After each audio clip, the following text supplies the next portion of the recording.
Бисмиллахи р-Рахмани р-Рахим, вассалату вассаляму аля Расулиллах, ва аля алихи ва сахбихи аджмаин. Амма ба'д.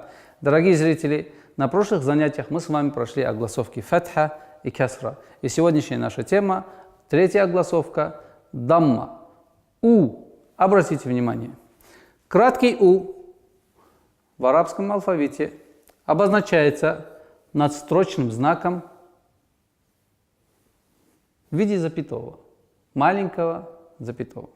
При произношении арабского алфавита с этой огласовкой никаких изменений твердости и мягкости не будет. И поэтому обратите внимание на примеры. Твердый звук «га» с огласовкой «дамма» будет «гу». Мягкий звук «нун» с огласовкой «дамма»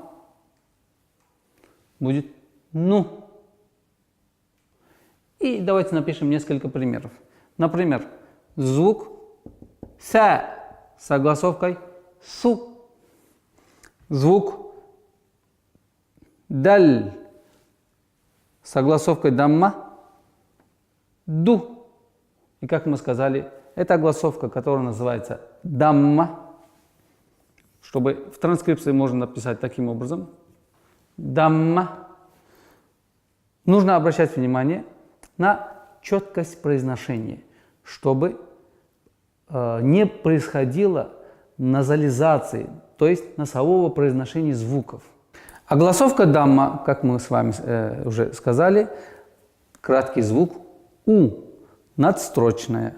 И в произношении во всем алфавите придает только звук У. На этом мы с вами сегодня прощаемся. Постарайтесь практиковать огласовку дамма по отношению ко всем звукам арабского алфавита. И до новых встреч. Ассаламу алейкум ва рахматуллахи ва баракатух.